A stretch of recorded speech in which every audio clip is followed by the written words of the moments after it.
evening, welcome to Blog TV. I'm the Flying Dutchman, and he is Pin. 我是黄定伟. Okay, wow. Check that out. In March 2010, the Singapore's Ministry of Education will be introducing changes to the Chinese curriculum. And now, The MOE standpoint, less focus on writing components, but more targeted to help students use the language and build confidence progressively. let's tackle this straight away. There's a white guy who speaks better Mandarin than I can. Yeah. It's a little embarrassing, to say the 不 least. 相信你啊 Why do you see he's showing off right now? Right now. Why did you learn Mandarin in the first place? Why? Well, it was personal interest first. My family has some connection. My grandfather was a Chinese professor in the United States, but for me it was also a professional interest. After college, I was working in Washington, D.C., heard everybody talking about China. I figured, hey, I'm young, just pack my bags, go over, do my best, jump on the bandwagon, learn some Chinese. So when I arrived in 2005, no language, knew nobody, just dived headfirst right in. And now you can speak Mandarin. Would you say you are proof that everyone can be bilingual? With the right environment, the right motivation, no question. I You agree with reckon? that. You Yes. reckon? As someone who runs a school? Yes, definitely. I've seen it. You've seen it? Works. Level. But Vivian, we got a comment on Shoutbox that the teaching of Chinese in school is just not interesting enough. Yeah, absolutely. I agree. And that's why we started our school, because I have a 12-year-old boy, 11 turning 12, and the whole reason why we started school is because we are very passionate about Mandarin. We know it's difficult, but we know it can be taught if it's done in the right way. So we started the school, but we attracted mostly expatriate kids because they didn't have the exam pressure. But after 2 years, we have now 200 students because a lot of locals now understand that, you know, their children cram up. I've got friends whose children go into panic attacks, stomach cramps, Yes. and faint in school because it's Chinese oral.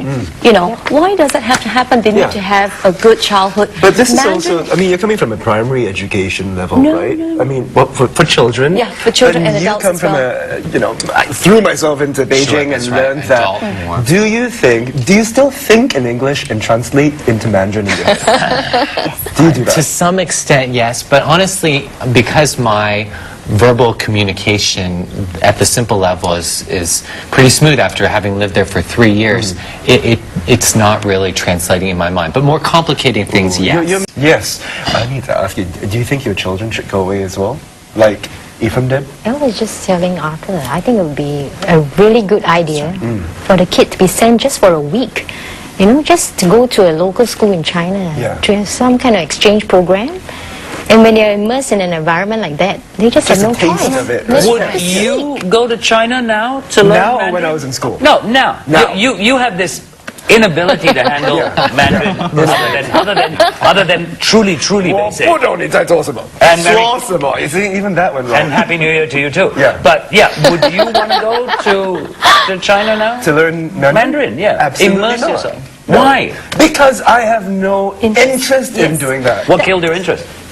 Learning Chinese filled my interest in learning Chinese. That's why I think we need to address the issue. Why is learning Mandarin so difficult in Vivian, Singapore? student here. We need to understand why is it taught that way. That's If right. that changes, I can guarantee you, children will begin to want to speak in Mandarin and think in Mandarin. We've got a comment on the shout box where someone says it's not only the immersion but the environment when you immerse yourself, because someone went through the immersion program and still cannot speak Mandarin. I think it starts with the home environment. Because the key issue is that most Singaporeans, they neither can speak English very well, they cannot speak Chinese very well. It's because they neither identify with the Chineseness of tradition and culture or the Englishness of their upbringing. That's right, And because they fail to identify with any one language, so they lack the passion, they do not take the active means to pursue the language. And because they do not take the active means to pursue it, well, that is lost through the regimental studies in school. What's your home background?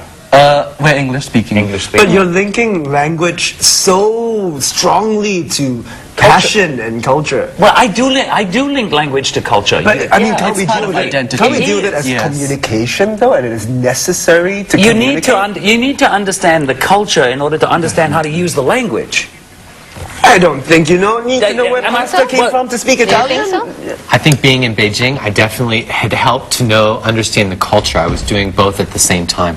So learning the language, it went right along with learning the culture. Because language, to a Because certain you're degree, is an immersed in art. China. Yeah, you had no choice but to see the culture. In that sense, But in yeah. Singapore, when you do not have the culture, you don't have the benefit of the culture as much as China, then how do you inculcate that? How do you make the child want to learn Mandarin? So when Very we say nice making dishes. it more fun, what do you do to make it more fun in school? What do Maybe children they like to learn do? something. What do children like to do? Let's go back to the basics. Children like to play. Yeah. Children like to feel good about themselves. Yeah. So if they're constantly So do told, adults, by the way. Those two things we, We have in common. but if you constantly tell a child in a school environment, in a local school, that you're not good enough, you know, then what does it do for your psychology? You feel that you're a failure, you will never do Mandarin. So what do? When you teach Mandarin, you have to put the play back into it.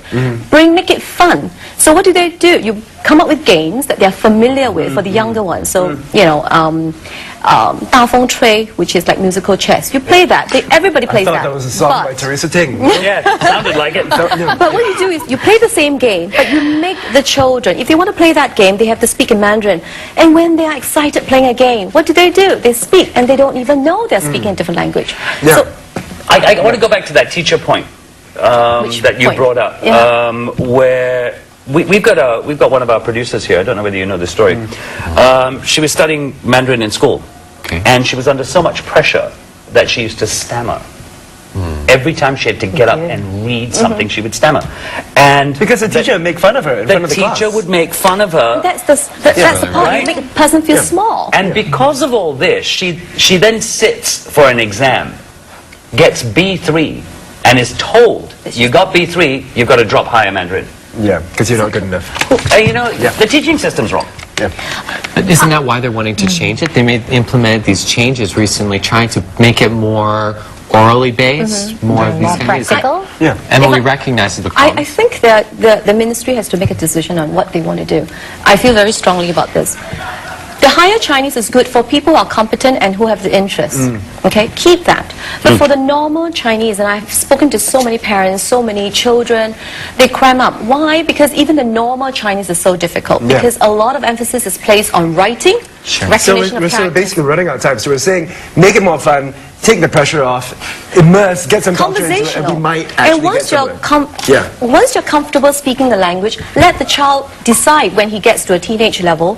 When he's a teenager, he decides to want to learn more, That's and right. then that's what Arthur did. Now we have to end the show because we're running out of time. Join us on blocktv.sg for more.